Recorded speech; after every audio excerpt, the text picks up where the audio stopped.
Ito yung ginawa ko at home lang po yan. Yan. Titigan lang po maigi, ganyan po ginawa ko.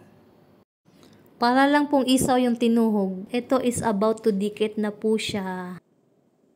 Now ready, ito na yung flour yan. Tatahiin natin siya sa ilalim, mula sa ilalim.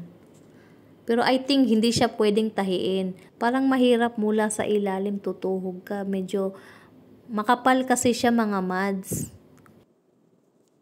Ay, di kayang sinulid.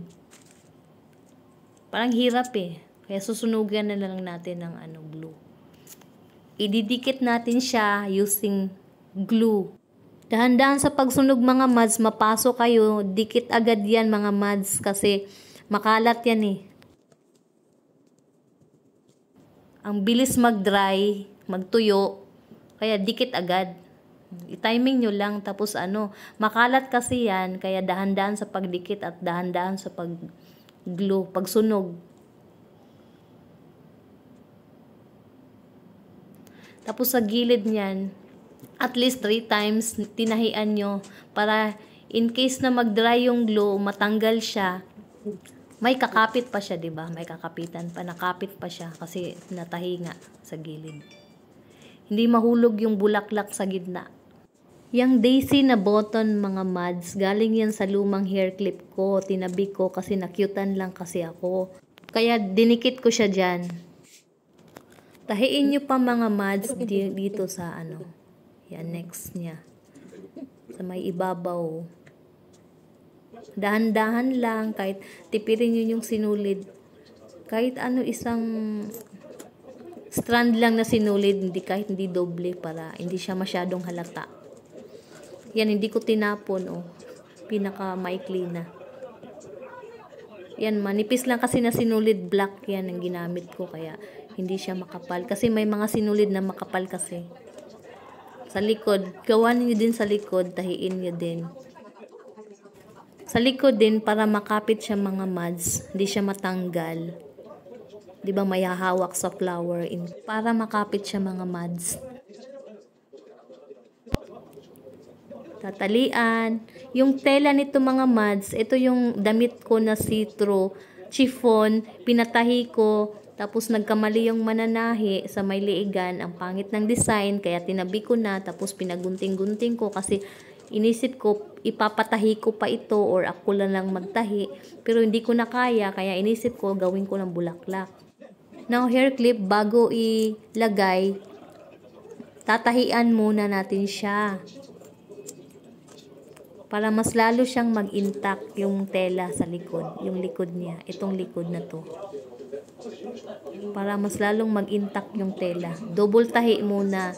Kasi yan, natahi na siya. Pero in case lang na magkalas yung sinulid sa ilalim niyan, at least hindi siya agad-agad pipigtas.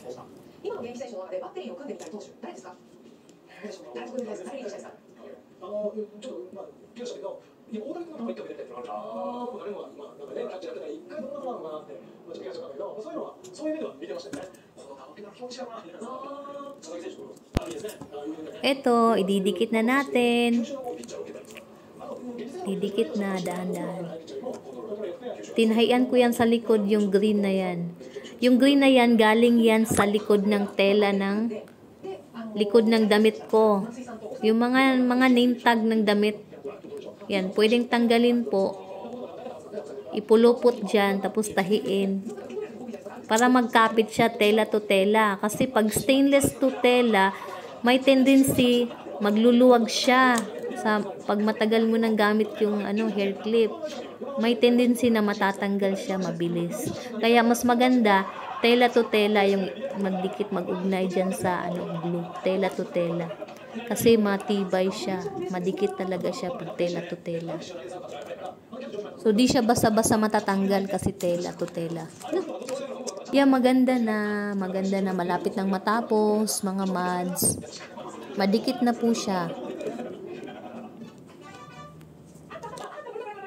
Ito mga mads, yung gilid niya, yung may butas ng clip, didikitan nyo siya dyan.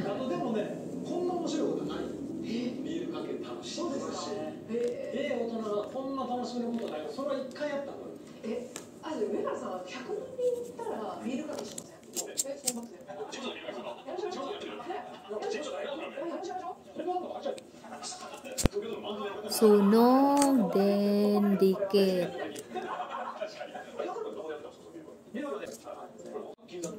Yan, i-glue nyo din at saka yung kabila. Yan, glue na siya. Glued na lahat yan. Maganda na mga mods, maganda na.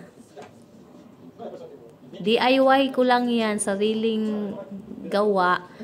Nakita ko lang sa mga tutorial sa YouTube. Kung paano ko siya ginawa. Imagine nyo lang mga mods, imagine nyo lang.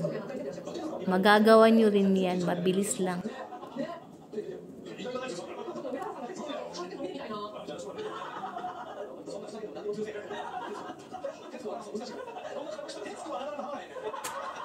Yan mga mods, maganda na siya. Simple lang. Tapos, nilagyan ko pa ng chichibureche sa gilid.